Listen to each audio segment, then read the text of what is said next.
Sinong happy ngayong New Year? Sinong madaming natanggap ngayong Pasko? Sinong walang natanggap ngayong Pasko? Grabe. Siya daw po ang natanggap. Ang natanggap ko po ngayong Pasko ay hindi lamang pera, kundi sipon. Sino may natanggap na sipon at ubo ngayong Pasko? Halos lahat tayo may natanggap. At dahil doon may natanggap din na ubot sipon, may natanggap din na sakit ng likod. Pero walang makakapagpigil sa pagpupurit pasasalamat sa Panginoon. Amen! Sinong excited sa 2024? Tama yan, I like your energy. Di ba pag sinasabi natin, 2024, ako ay magbabago na. Di ba usually pag nag-New Year, meron tayong resolution. Sa tingin nyo nangyari? Hindi. Hindi tunay na aantayin pa natin ang bagong taon bago magka-resolution. Sabihin mo, tapikin mo ang katabi mo, sabihin mo, magbago ka na. Yung isang katabi mo, sapukin mo. Sabihin mo, lalo na ikaw. Yan. So, our theme for 2020, for December is the best regalo ngayong Pasko.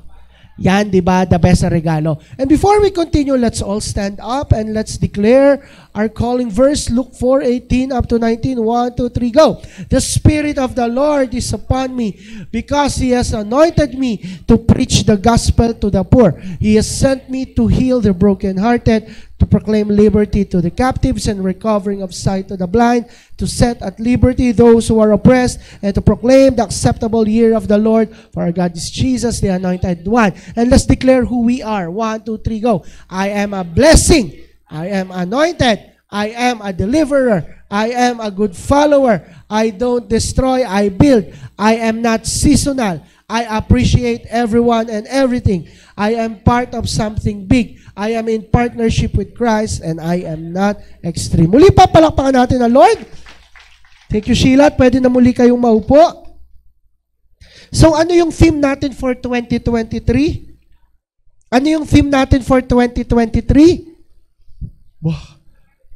Ano pa? Perfect. Sabihin nyo nga, perfect. So, our theme for 2023 is perfect. At kung makikita nyo sa ating countdown, nag-declare tayo ng 4 na bagay for this year with regards to perfect. Number 1 is, mas makakilala natin ang perfect God, perfect Jesus. This is supposed to be this year. Mas makilala pa natin si Jesus. Number 2, perfect vision without S. Ano nga ang ating perfect vision?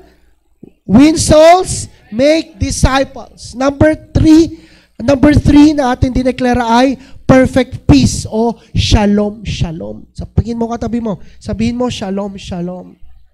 That we would achieve or we would understand perfect peace. At ang pinakahuli ay matutunan natin, we learn God's perfect ways. Mga perfect na paraan ay malalaman natin ng Diyos. Tumakbo tayo na 2023 ay perfect. Ito ang tanong ko, guys. Sino masasabi niya perfect ang 2023 niya? Taas ang kamay. Perfect ang 2023 niya? Wala. Anyone? Anyone? Wala. When we move from 2022 to 2023 with perfect, anong ating 2022? Level up. 2023, perfect. Hindi natin hinayaan na mangyari yung perfect na gusto natin. Ang hinahayaan natin ay yung perfection ni Jesus Christ na mangyari sa buhay mo. And that includes makilala mo ang Diyos. At kapag nakilala mo si Jesus, minsan maraming alisin sa iyo. At kapag may inalis, masakit. Perfect visions. Perfect vision to win soul and make disciple. At minsan, at sa vision, para tumakbo, kailangan may sakripisyo. And perfect peace. Perfect ways. Mamaya natin pag-uusapan yan. Magpipreach na ako eh. So, masasabi natin na, ay, hindi naman perfect. Nagkaroon kami ng maraming problema, nagkaroon ng away, walang pira, nawalan ako ng naglugi ang negosyo ko, masumirap ang sitwasyon ko. Masasabi natin na hindi perfect. Sino masasabi natin hindi naman po naging perfect ang 2023 ko? Taas ang kamay. Let's be honest, hindi po naging perfect ang 2023 ko. Pero sa paningin ng Panginoon, sa paraan, sa kapayapaan ng Panginoon, sa vision ng Lord, perfect ang 2023. So, dahil 2023, I believe yung nakaraang taon ay regalo sa atin. Ang title po ng i-share ko ay The Gift of Perfect Year. The Gift of Perfect Year. Let's pray. Lord, salamat po for the gift of the perfect year of 2023. Salamat sa ups and downs, sa wins, sa losses, sa mga nangyari, sa mga tawa, sa mga halakhak, sa mga lungkot, sa mga iyak. Salamat sa 2023. Sa salitang mayahayag mo, ma-receive namin at mas mataas ka pa sa buhay namin. Salamat po. In Jesus' name, Amen. Palakpakan natin ang Panginoon. Napalitaan ko, ewan ko kung tunay, bawal na daw ang paputok ngayong taon. Bawal na daw ang quitis. Pero marami pa rin titinda. Nakabili na ang aking ama. Pero before we continue, sino pa sa kauna ng pagkakataon ay nakarating sa ating lugar? First timer? First time, sir! Welcome po sa JA1 Church. Ako po si Pastor Fini Plata. Welcome na welcome po. Ano po pangalan niyo po? Kuya Jesse. Sino nag-invite sa inyo? Wala po pumunta. Wow, welcome na welcome po. Palakpakan po natin ng Lord at si Kuya Jesse. So perfect ang pagkakarating nyo dito. Dati po, nung pwede pa ang paputok, taon-taon, nabili kami ng napakaraming paputok. At kahit nabili ang aking ama ng paputok, hindi naman ako nagsisindi. Bakit kaya hindi ako nagsisindi? Natatakot ako. Kasi napapanood ko sa TV dati yung mga putulang kamay, nasabugan ng mukha. Sabi ko, hindi ako magsisindi niyan. Pero ang aking ama lagi nabili ng mga quitis, yung hindi ka mga ganon. Tapos nabili ng mga fountain, saka ng ang pinaka-paborito ng aking ama ay yung sinturon ni Judas. Diba? Yun ang pinaka-maganda nga. Sinturon ni Judas. Sinturon ni Judas. At nung inalis ang paputok, marami na lungkot pero nakakatuwa kasi hindi na kami gagastos. Lagi nating sinasalubong ang bagong taon with a bang. At nag-expect tayo paglipat ng bagong taon, may bagong pag-asa, may bagong dadating. May bagong dadating. Sino dito tatalon mamaya? Sino yung tatalon mamaya? Sabi, wala na. Sad to say, guys, yan na yon. Yan na yon. Sagad na yan. Diba? And minsan, gusto natin 2022, 2023, o lilipat ng taon, 2024, magda-diet na ako. Alam nyo po, sinungaling ka. Tingnan mo katabi mo, sabi mo, sinungaling ka. For years, simula nung ako'y nag-asawa, lagi yung sinasabi, magda-diet ako ngayon 2023. Meal plan, hindi nangyari. At isa sa mga resolution ko supposed to be this year, ay ano ngayon? Magkaroon ako ng magtipid.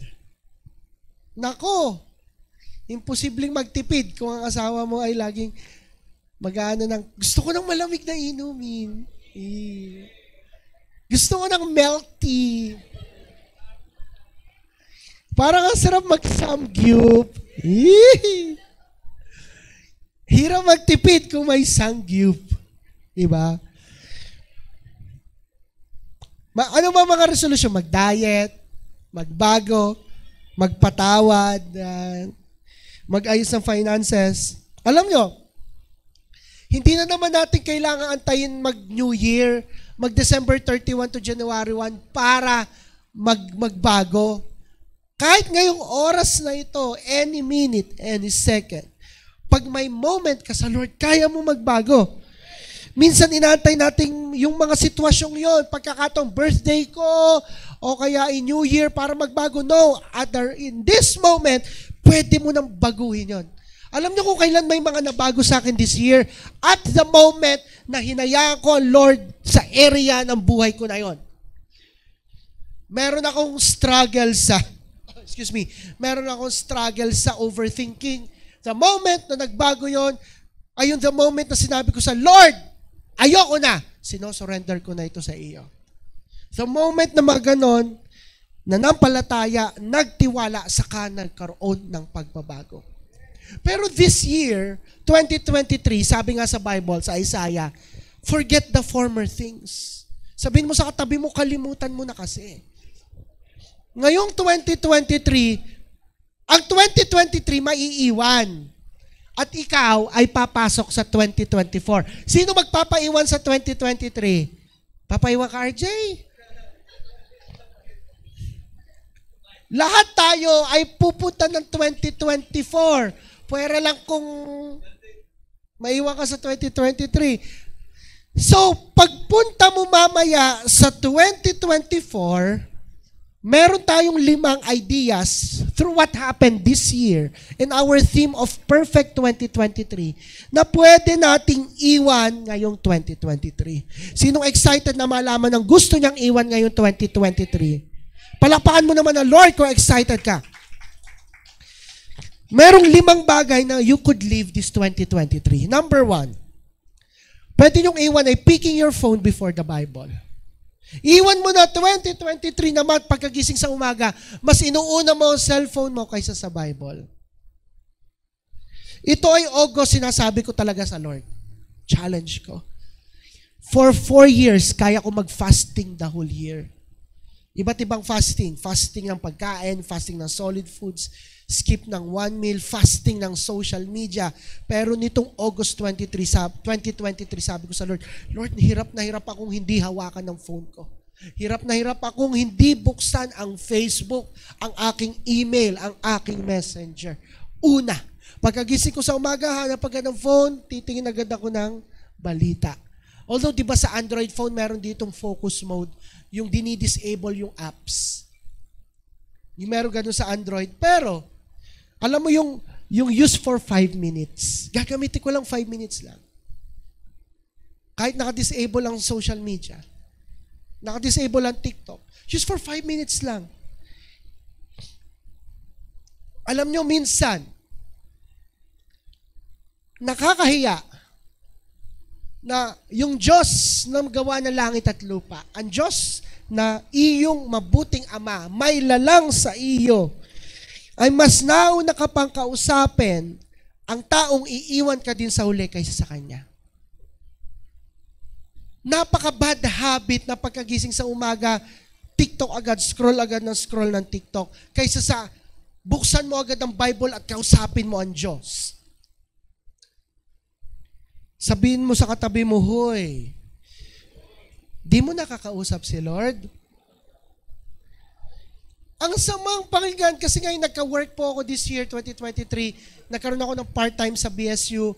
Tuwing umaga dati talaga, focus ako sa Bible. Pero pagka umaga, ngayon ang pagkagising ko, asikaso kay Sky, 5:00 pa lang na umaga, punta ng Batangas. At hirap na hirap ako mag-devotion kapag ako ay nasa school na. Pero alam nyo, walang excuse sa Panginoon eh. Walang excuse sa Lord. Wala siyang dahilan para hindi mo siya kausapin. At sabi ko nga sa sarili ko, sabi ko nga sa bawat isa, nasanay na ba tayo? Nasadya na ang buhay natin ay naikot na dito? Nasanay na ba tayo? Lagi tayong nangangati kapag hindi tayo nakapag-scroll sa kung anumang platform. Na okay lang, 8 oras kang nandito, 8 oras kang nakaganito, na hindi man lang natin nabubuksan ang Bible app. O hindi man lang natin nabubuksan ang Biblia mismo. Tanungin natin ang sarili natin, Okay lang ba yun? Na sa isang maghapon, hindi natin nakausap ang Panginoon. Sino dito ang aaminin? Hindi nyo kailangan itaas ang kamay. Ang sasabihin niya, hindi okay yun. Sarili niya, hindi okay yun. Hindi ko man lang nakausap si Lord sa maghapon. Alam ko, hindi yun okay sa inyo. Kaya iwan nyo. Iwan natin ngayong 2023. Alam mo, lagi ko pinagsasabahan si Pastor Rocky. Ako, sabi ko, may higpit ako. In the past years, nagagalit yan sa akin. Mahal, nag-devotion ka, naiinis yan sa akin. Pero the way na realize, dapat may lalim kami sa Panginoon. Mas may deeper intimacy, mas may deeper connection na sobrang close namin sa Lord. Lalo na ngayong mga huling araw, mas deeper connection, ay talagang kailangan may isakripisyo na oras. 5 minutes, 10 minutes na nagbabasa ng Bible. 5 minutes na nakakausap ang Panginoon. Alam niyo yung, kaya baka tayo ay, sino nakaranas dito this year, may point sa buhay niya, siya'y depressed. Taas ang kamay, ako, tataas ang kamay. Baka kaya tayo'y depressed kasi mas babad tayo sa phone. At nung pagkababad natin sa phone, sa mga nakikita natin sa social media, naiinggit tayo. Buti pa siya. Sana all. Kaya tayo nade-depress. Baka tayo'y madaling ma-offend. Madaling matisod. Sensitive. Madaling masaktan. O opposite, baka kaya tayo insensitive. Kasi kabababad din natin sa social media. Baka kaya tayo insecure dahil naiinggit tayo sa nakikita natin. Baka kaya ang dami nating negative emotions. Dahil mas kausap pa natin yung maling tao kaysa sa tamang Diyos. Tahimik nyo. Tingnan mo katabi mo. Sabihin mo, tamang tao ka. Oh. Hindi ko naman sinasabi na ganito. Nakausapin mo ang Lord ng 8 oras na walang tigil.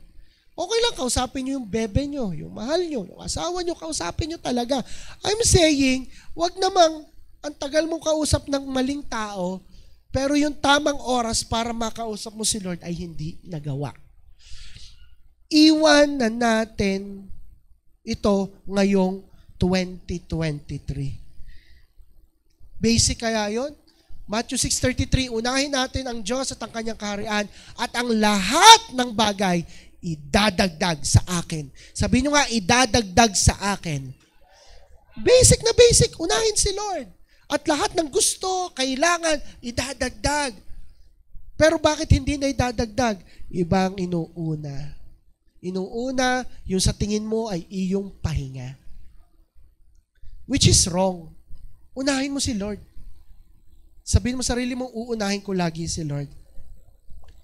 If you know my testimony nung aking birthday pic, ang dami kong rant nung last quarter this year, simula July, August, September, kami ng asawa ko, ang dami naming reklamo, ang dami naming rant, ang dami naming frustration sa Lord.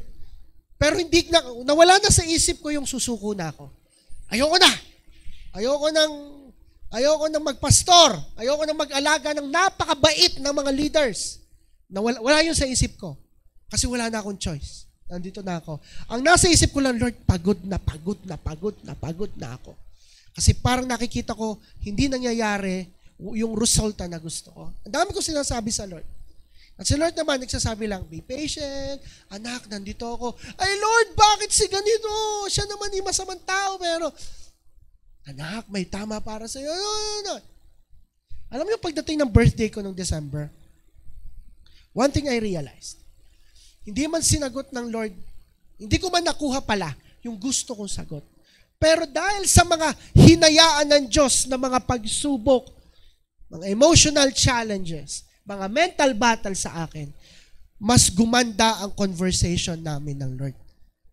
Kasi lagi ko siyang kausap. Pagkamulat ko pa lang, nakahiga pa lang si Lord na kinakausap ko. Ang ating Diyos ay gusto laging makipag-usap. Our God always want to talk and to talk and to talk with you. At ngayong 2024, mas kausapin mo siya. Amen po ba? Sabihin mo nga ngayon 2024, hindi ko muna hahawakan ang aking cellphone hanggat hindi ko siya nakakausap. Ang sama kong tao, sabihin nyo, ang sama kong tao, kung pinalipas ko maghapon na hindi ko siya kinausap. Amen.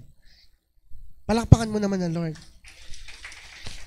Number 2, in regards to our perfect God and perfect Jesus, iwan na natin yung letting my emotions dictate my actions. Sino ditong emotional kagaya ko? Taas ang kamay. Parang grupo ni na Jam yan. Si Lloyd, si Pao. Oo nga. Lahat tayo emotional. Lahat tayo ganon. Minsan hindi lang tayo naamin pero lahat tayo ganon. Ang nasa isip nyo lang emotions ay yung negative gaya ng self-pity, o kaya ay, ano nga yun? Kawalan ng tiwala, anong pinaka-term doon?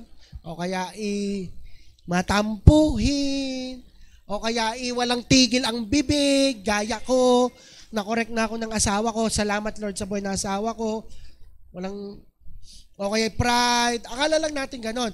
Pero alam nyo, minsan yung emotions mo, masaya ka. Kasi nakita mo siya. Happy ako kasi nakita ko siya. Tapos chinat niya ako. Tapos, ay, may bago akong mawiwin para sa Lord. Yun ang sinabi mo. Tapos, nagka-chat kayo. Nagka-chat kayo ng alas 8 ng umaga. Alas 10 ng umaga kayo na. Yung mga ganun. Tapos sinabi mo, sama ka sa church. Anong meron dun? Basta masaya dun. Naisama mo. Wow!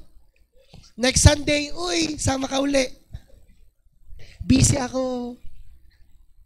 Hanggang hindi na ikaw yung na-attend kasi ikaw yung nadala. Anong emotion yon? Love. Happy. Pero sinunod mo pa rin yung nararamdaman mo at iniwan mo at ginawa mo yung sala. Sana kayo mag-mature na tayo, kahit kayo 12 years old pa lang. Sana mag-mature tayo na hindi natin nahayaan ang ating emosyon ang magdikta sa ating mga actions. Nararamdaman mo, feeling mo walang nagmamahal sa'yo. Anong magiging action nun? Magsa-self-pity ka, magkukulong ka. Paglalabas ka ng bahay, mag-isa ka lang nakaganon. Pupunta kang school o university mo, hindi ka namamansin ng iba. Kasi nararamdaman mo walang nagmamahal sa'yo. Hindi. Mahal ka ng Lord. Yun na lang. Ginawa kang ganyan. Tumingin ka sa salamin, makikita mo mahal ka ng Lord. Sa ganda at sa gwapo mong yan. Nararamdaman mo walang nangyayari sa buhay ko. Nararamdaman mo malungkot ka. Okay lang maramdaman yon. Pero iwan mo na sa 2023, yung malungkot ka, tas makaka-apekto ko pa rin ng iba. Iwan mo sa 2023 na ang iyong liwanag ay ididim mo. Sorry, ang iyong liwanag ay pahihinain mo para maapektuhan ng iba na dumilim din ang buhay nila. Ano ba ibig sabihin nun? For example, diba? Example, Lloyd, marinig ka. Hindi, ako na pala, wag na. Ano ba ako? Malungkot ako. Malungkot ako kasi, basta ako'y malungkot. Pupunta ako ng church. Malungkot ako. Pero dahil malungkot ako, gusto kong aking mga actions ay kalungkutan din.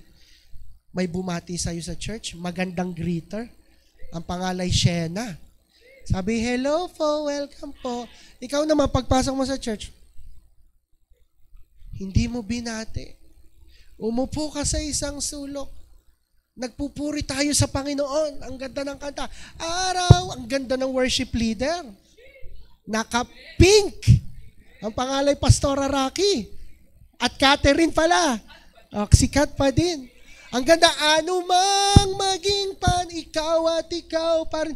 Pero nararamdaman mo, wala kang silbit, malungkot ka. Hindi ka man lang nagtataas ang kamay at pinasasalamatan ng Diyos.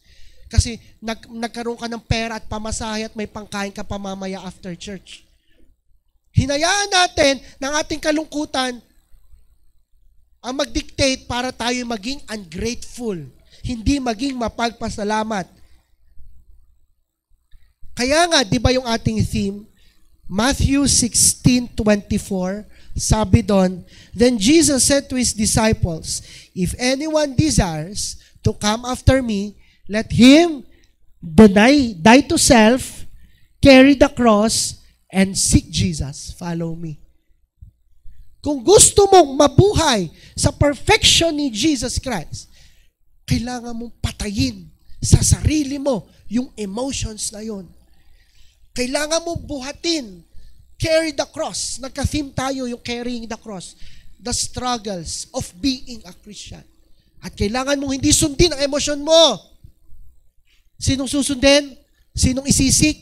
Si Jesus. Nakachat ko po si V. Yan. Palakpakan naman natin ang Lord sa buhay ni V. Tinanong ko siya, ano yung pinagpapasalamat mo in 2023? Sabi niya ito, grateful po ako this year sa relationship ko po kay Jesus. Kasi di niya ako pinabayaan sa mga battles ko, especially sa mga silent battles ko. Sino may mga silent battles? Yan. Yan. Nung panahon na pagod na ako, parang ayoko na magtiwala sa mga taong paligid, sa mga paligid at pakiramdam ko, wala akong kwenta. At nawawala na ako sa tamang daan. Pero inakay pa rin niya ako at pinafeel po sa akin ng Lord na ako ay may kwenta o ako ay may halaga. May purpose siyang inilaan sa akin at nung nag-lead po ako sa children, kahit nagkaroon ako ng self-doubt, which is may battles lagi tayo ng ganon, palagi niya akong tinatapik to remind me na kaya ko. Need ko lang magtiwala sa Kanya at hindi ako nag-iisa. Bukod sa mga kasama ko, siya palagi. May mga tao siyang inilagay doon sa church para matulungan ako na lumakad sa vision. Palakpakan naman natin ang Lord sa victory ni V. We celebrate those kinds of victory. At nakakatuwa kasi tinulungan siya ng Lord na may emotion. Ano yung mga emotion? Silent battles, self-doubt, pero nagkaroon siya ng biyaya na kahit may mga self-doubt, hindi yun ang magdikta sa kanyang actions.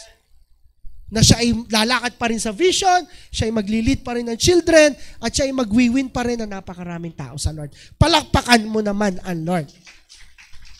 Sabihin mo sa katabi mo, ikaw din. Number 3. Isa na po natin. Number 3, in regard sa perfect peace. Shalom, shalom. Iwan na natin ang pagiging insensitive sa banal na espiritu. Ano ibig sabihin nito sa mga hindi nakakalam? Ito ang tanong ko. Sino po ditong in love? Taas ang kamay. In love. Ako, in love ako sa asawa ko. Yan. Alam niyo, anong perfect peace killer? Shalom, shalom killer. Yung mas mahal mong ibang tao kaysa sa Lord. Pag mas mahal mong ibang tao kaysa sa Lord, patay ang perfect na kapayapaan mo. Ano pa? Yung mas mahal mong ibang bagay kaysa sa Lord. Yung mas mahal mo ang trabaho mo kaysa sa Lord, mas mahal mo ang schoolworks mo kaysa sa Lord, mas mahal mo ang gadgets mo kaysa sa Lord, yun ang pagpatay ng perfect peace. Ano pa? Yung ipagpalit mo ang perfect peace sa cheap, temporary happiness. Binibigyan tayo ng Lord ng shalom, shalom. Perfect peace. Pero kaya nating ipagpalit yon sa pagiging in love sa maling tao? Sa pagiging in love sa maling panahon? Alam niyo, nakakawala ng kapayapaan. Anong opposite ng kapayapaan? What is the opposite of peace? Ha? Ano po ang opposite ng peace? Kaguluhan. Ano po? Chaos? War? Ang opposite ng peace, malalaman natin pag binasa ko yung verse. Ano pa yung nagwawala ng peace? Maraming bagay, alam nyo na yon. Pagiging tamad, pero pagiging insensitive sa Holy Spirit. Ano ba pag sinasabi, ano ba ibig sabihin nito? May sinasabi sa iyo Lord, pero hindi mo ginagawa. May sinasabi sa iyo Lord, pero mas sinusunod mo pa yung gusto mo. Mahirap ipilit yung gusto natin, pero may pinagagawa si Lord. At kapag pinipilit natin yung nararamdaman natin, yung gusto natin, hindi natin sinusunod yung pinasusuko ni Lord. Hindi natin sinusunod yung pinaiintindi ni Lord. Yung pinag-give up ni Lord. Anak, patawarin mo na yung tao yun. Ay, hindi po, Lord. Anak, patawarin mo. Hindi po, Lord, kung alam nyo lang ang ginawa niya sa akin. Ay, alam ko nga, kaya nga patawadin mo. Ay, hindi ko kaya, Lord. Anak, namatay ako sa cross, pinatawad ko kayong lahat. Ay, di ikaw na, Lord. May ganun ba? May pinagagawa sa atin ng Lord para makuha natin ang peace. Anak, mag-alaga ka. Mag-win ka. Lord, sakit ng ulo yun. Anak, nandun yung peace. Lord, di ka sure. Sure ako. May pinagano sa iyo, Lord, na, anak, sundin mo lang ang magulang mo. Obey your parents. Anak, let go of that relationship. Lord, nahihirap. Mahal ko na siya. Anak, let go of that wrong relationship. Anak, magbigay ka. Magtanim ka. Anak, 10%. Maging consistent ka. Lord, binibilang ko ang budget ko. Anak, 10%. At hinaya mo, konsensya mo, nako. Hindi tayo nagiging sensitive sa pinagagawa ng Holy Spirit. At dahil doon, nawawala ang kapayapaan.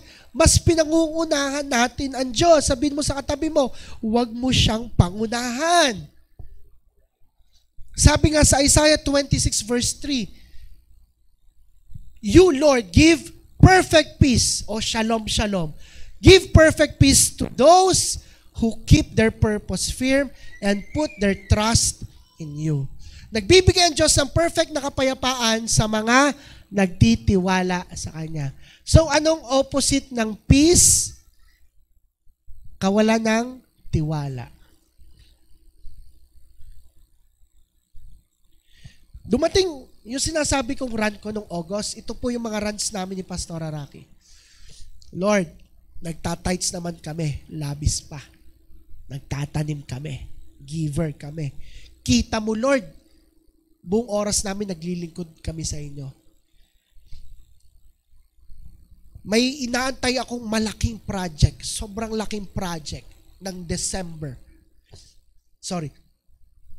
May, at in-extend hanggang December. Napakaling project. Kung nakuha ko yung project na yun, ang papila ko sa inyo, itig pa 500. Ay, wala. Sobrang laking project. At the moment na magko-close na kami, yung sinabi niyang date, kinancel niya.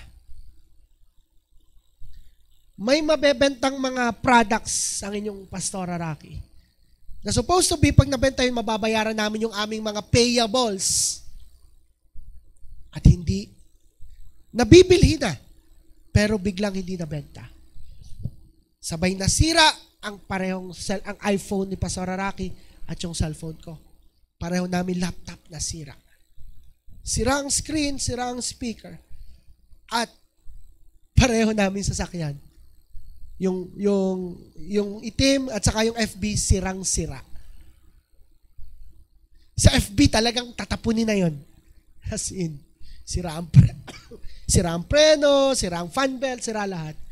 Ang masama doon, inaantay ko yung projects ko at saka yung para mapagawa yon. Pero wala. Iyak kami sa Lord. Iyak ako, galit. Hindi ako galit sa Lord. Dami ko lang, Lord, ano ga? Tapat kami. Kumita kami dati ng 50,000, 5K, kahit masakit yun sa amin, tithes. Kasi kailangan yung 50,000, bayarin din. Yung mga ganon. Tapos, ang dami naming nasa Lord, ganito, ganyan, ganito, ganyan. At yung moment na yon, wala akong phone, wala akong laptop, nagkaka-work si Rocky, pero ang kailangan na laptop ay hindi iOS, hindi MacBook, ay MacBook yung kanya. So Lord, na-delay na naman, ganyan-ganyan. Yun yung point na umayos ang usap namin ng Lord. Na hindi man niya sinagot lahat, ang importante ay mas nakakausap ko, Lord. Kaya nga bumalik tayo sa number 1, nakakausap ba natin ang Lord? Pero, alam nyo, kabutihan ng Lord. Gusto lang naman niyang makuha ko yung kapayapaan. At nakuha ko yon through conversations with God. When I achieved the perfect peace ngayong December, pinagawa yung aming sasakyan. 2 sasakyan, okay na. May nagbigay ng bagong laptop kay Pastor Araki. Gaming laptop. I-installan ng Valorant. Ay, hindi. AutoCAD. And since 2021, sa aking devotion notebook, every day nakasulat, Lord, bagong iPhone 11 Pro Max. 2022, nag-improve na new iPhone 12 Pro Max. Tapos 2023, iPhone 14 Pro Max. 2022 pala, 2020, iPhone 14 Pro Max, iPhone 14 Pro Max. Hindi binigay ng Lord. Kasi mas nagbigay siya na mas better. Minsan ganon, hinihingi natin sa Lord pero ibibigay niya ay much better. Kaso pinipilit natin yung gusto natin, yung alam natin na para sa atin. Pero kapag hinayaan mo, Lord, ibibigay niya yung much better para sa'yo. Hindi niya ako binigyan ng iPhone 14 Pro Max kasi mas maganda pa lang Google Pixel 7 Pro. Fully paid. 120, ilang hertz? Basta hindi ko alam. At binigyan ako ng Lord na ganon. Binigyan niya na ako after praying for 4 years. Excuse me. Gaano katagal ka na nagpe-pray at sumuko ka na? Pinagpalit mo yung kapayapaan, yung perfect peace sa presensya niya para sa cheap satisfaction ng maling relasyon, ng bisyo, ng kasalanan. Sabihin mo sa katabi mo, huwag ganun. Sabihin mo sa katabi mo, huwag mong ipagpapalit si Lord. Sabihin mo, dadating din ang para sa akin. Amen. Palakpakan mo naman ang Lord. Come on. Number 4. Bilisan na natin. In regards sa perfect vision, not fully walking to the vision. January, if you remember, nandito kayo, ang theme natin ay perfect vision. At nung July, August, nagka-theme tayo na fruitful. Pinag-uusapan natin ay vision. Ano nga yung ating vision? Souls and make disciples. Anong ating vision? Alam natin, pero aminin natin, hindi tayo fully naglalakad. Sa tunay, walang perfect game plan, walang perfect na manual, walang perfect na strategy para maging effective, lalo na sa atin, sa bayan natin, mataas sa kahoy, sobrang babait ng mga tao. Diga? Walang perfect vision din eh. Sobrang humble ng mga tao dito. Amen. Declaration ko yon. Alam niyo, pinaka magawa natin para fully makapaglakad tayo ay ganito. Lord, gamitin mo ako. Sabihin mo nga, Lord, gamitin mo ako.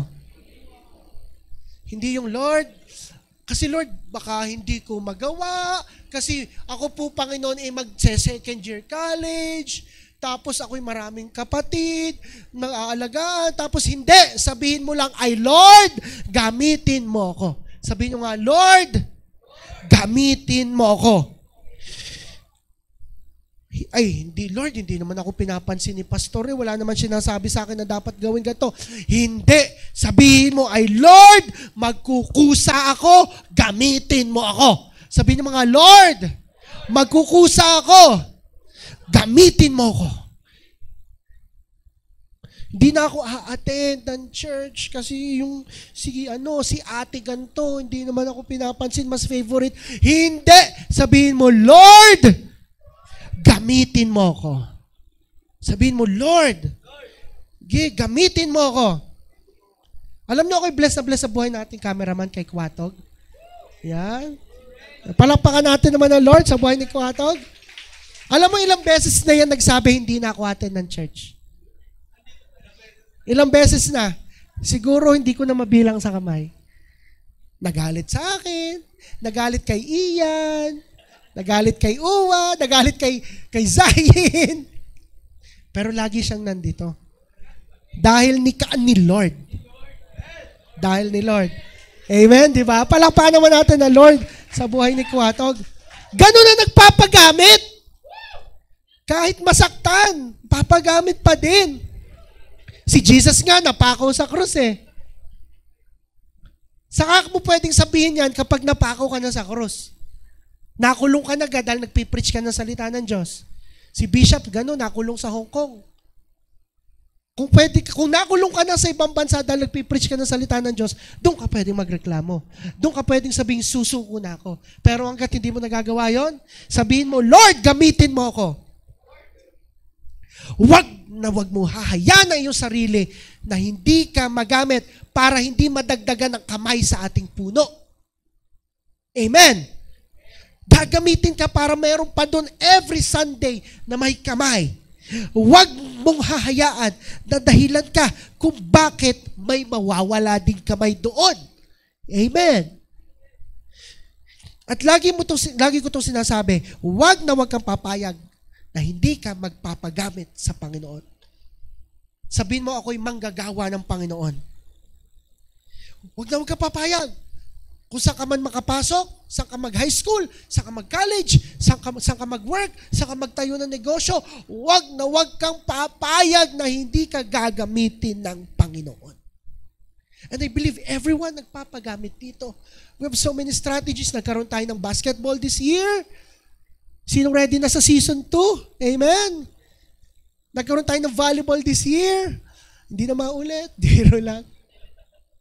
At ngayong January, we're praying magkaroon tayo ng paliga dito sa bayan ng Mataas sa Kahoy na 3x3. Kahit ilang team. We're praying for that. Basta magagamit ka ng Panginoon. Amen. Sabihin mo sa katabi mo, magpagamit ka. Magpagamit. And lastly, number 5. Saying, I trust God but not surrendering. Recap, ano nga number 1? Picking my phone before the Bible. Number 2 is letting my emotions dictate my actions. Number 3, being insensitive with the Holy Spirit. Number 4, not fully walking to the vision. And lastly, sinasabi mo, Lord, I trust in you all of my days. I trust in you all of my ways. Anak, isuko mo siya.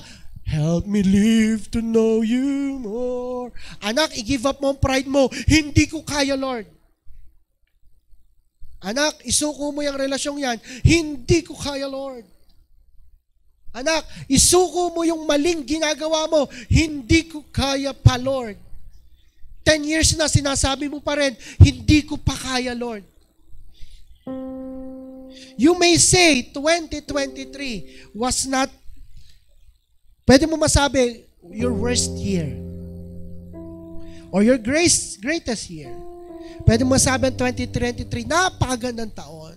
O napakapangit na taon. Napakaswerteng taon. Napakamalas sa taon. Pero alam niyo ang katotohanan, taon pa rin yan na ginawa ng Diyos para sa'yo. Ano man ang naranasan mo 2023, nasaktan ka man, sobrang saya mo man, may nawala man sa'yo, may natanggap ka man, ang 2023 pa rin ay ginawa ng Lord para sa'yo. You know, si Moses, he was the prince of Egypt. He was the architect of the pyramids ng kapatid niya. At may napatay siya ng Egyptian dahil pinagtatanggol niya mga Israelitang slaves. Nung nahuli siya, mumuti ka na pala siya mahuli, umalis siya ng Egypt. Bumalik siya sa ilang, o sa wilderness. Nagtago siya sa Egypt. How many years siyang nasa wilderness? 40 years. It means 40 years siyang nawala sa Panginoon. 40 years siya nag-backslide. What the challenge there is, tinawag pa rin siya ng Panginoon after 40 years. Na mukhang wala na siyang pag-asa. Mukhang pa-impyerno na siya. Pero tinawag pa rin siya ng Panginoon. You know, 2023 sadyang hinayaan niya ng Panginoon. That is the perfect way of the Lord for you. Simula January 1, 2023, up until today, December 31, 2023, this is God's perfect way sa buhay mo. Sabi nga doon sa verse, sa Psalms 18, verse 30, God's way is perfect. All of the Lord's promises prove true. Lahat ng nangyari, paraan, ay perfect at ginawa ng Lord para sa'yo. At lahat ng pangako niya ay totoo. So, yung nangyari this year, this is God's way for you. I don't know kung ano. Para matuto ka, para may surrender ka, para mag-grow ka, kahit masaktan ka, para mabuhay ka sa Kanya. This is God's perfect way for you. One moment this year when Dom, ating nasa children, was crying to me kasi nagpe-pray daw siya sa Lord. Lord, nung isang prayer niya sa Lord, sinabi sa kanya ng Lord, anak, handa ka bang maging 6 years sa engineering? Ayaw. Ang hirap. 4 years lang engineering, pero naging 6 years. Sinasabi sa kanya ng Lord, handa ka bang maging 6 years na engineering? Naiyak siya sa Lord. Sabi niya, mahirap. Lord, ang hirap. May plano ako na 2023, ako po, Lord, ay gagraduate. Kukuha ko ng board exam, magiging engineer, John Dominic Pelayo ako. Yun ang plano niya 2023, pero sinabi ng Lord sa kanya at the start of the year, handa ka ba mag 6 years sa engineering? Habang nagpe-pray siya, napasabi na lang siya, opo Lord, handa po ako. Kinabukasan, 3 silang section ng ME, Mechanical Engineering, bagsak sa capstone 1. Thesis 1.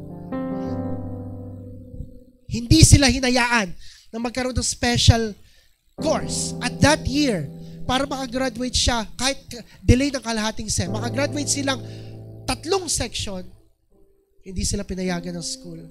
Hindi pumerma si President. Mahirap yun. Sira ang plano sa buhay. Planong makatulong na sa magulang. Planong makatulong sa maraming tao. Planong matupad ang pangarap. Mahirap yun.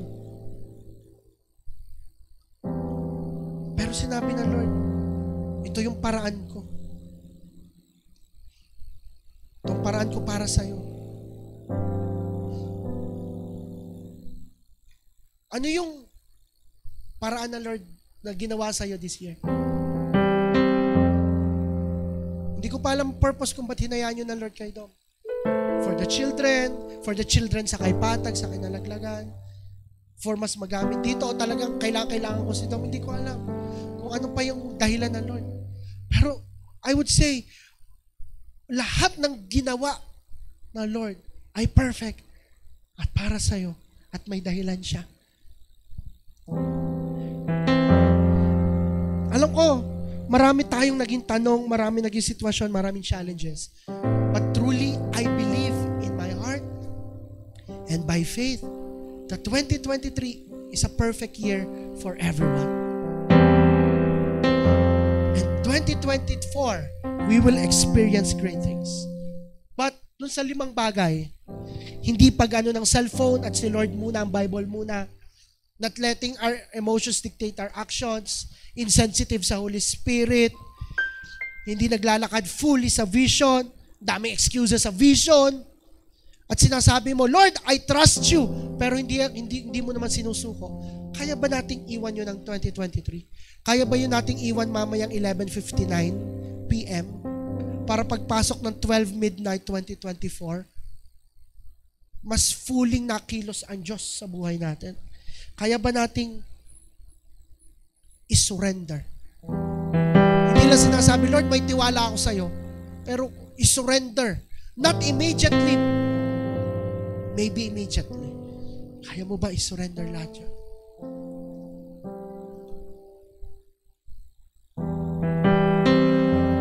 As we close our eyes, Gulban, please.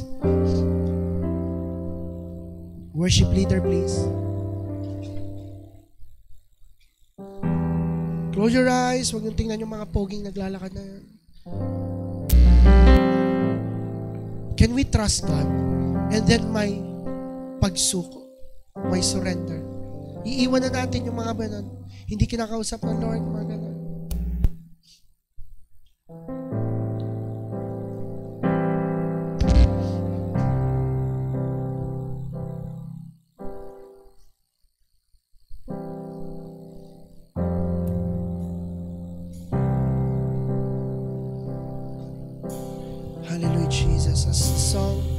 ministers to you. Help me live to worship you. Help me live to honor you. Help me live to know you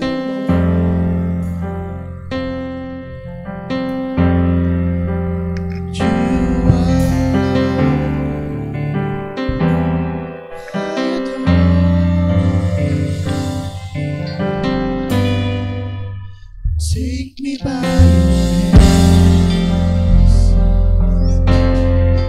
and lead me through your way.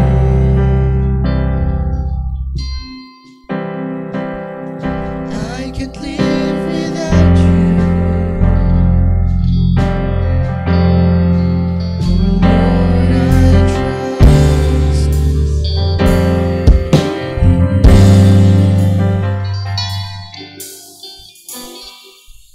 Sing this. I trust in you all of my days.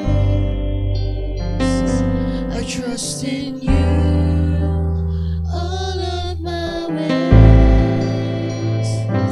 Help me live to know you more, that I may give you all of the praise. I trust In you, all your promises, you'll never leave me nor forsake. Take me always by your hand. at ang magtiwala sa Panginoon at iwan ngayong 2023 ang mga bagay na yon. Pwede bang tumayo ka ngayong oras na ito?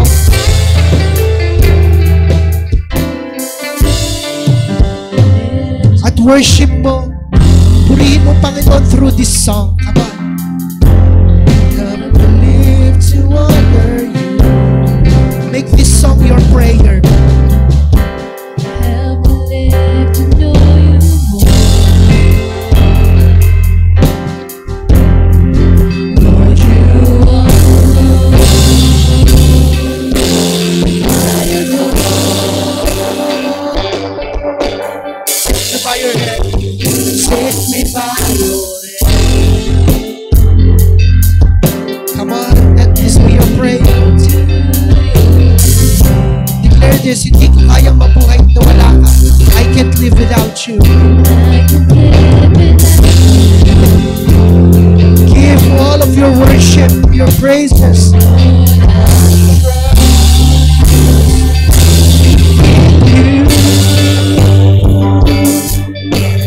Come on, lift your hands as you worship Him. I trust in you all of my days. I trust in you all of my ways. Help me live To know you more, as you sing this song. that I may all of the praise. I trust in you, all your promises. You never leave me, nor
Sa pagkanta mo nitong linyang ito, this will be your declaration pagpasok ng 2024. I trust in you all of my days. This will be your declaration ngayong 2024. All of my ways, help me live to know you more.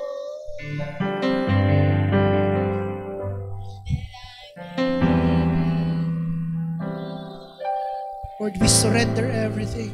I trust in your promises.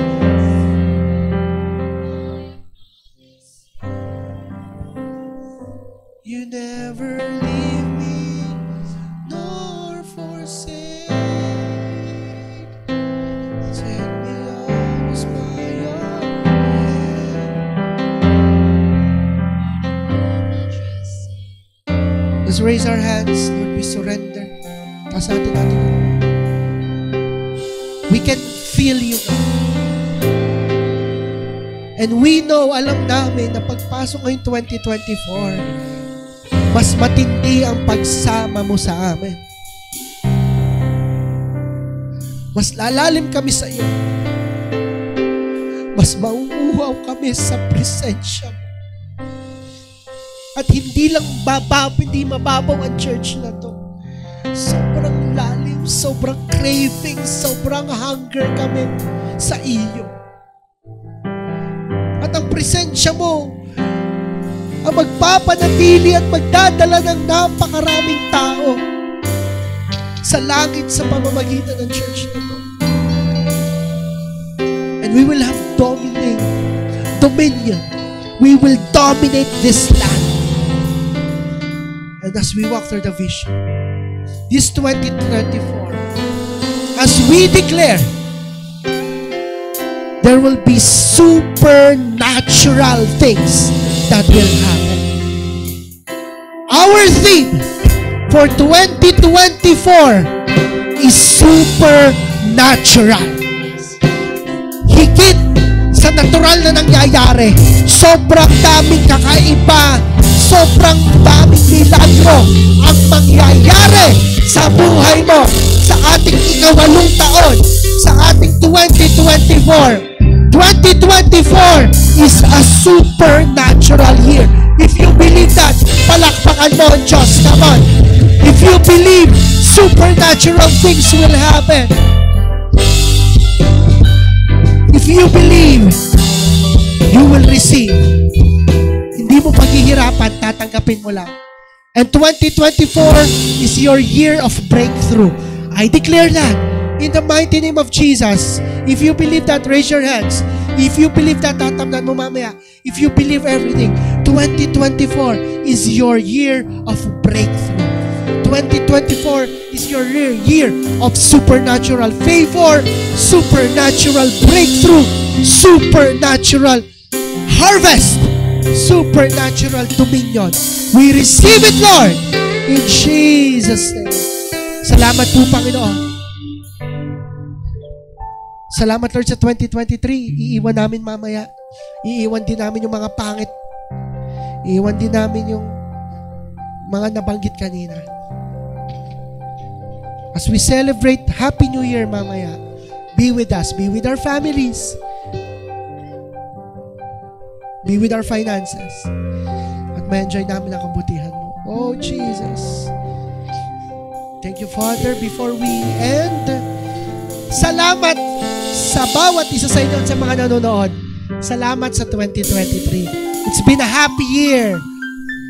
Maraming salamat. Palakpakan nyo naman ang bawat isa. Come on. Pwede bang magpasalamat ka ng maraming tao ngayon? Lapitan mo. Pasalamatan mo siya. Salamat. Marami kang nadala dito. Salamat. Marami kang na-win. Come on. Salamat SLJM. Salamat Ate Ben. Salamat at iba mga nangyari this year. Salamat at tumama ating worship team.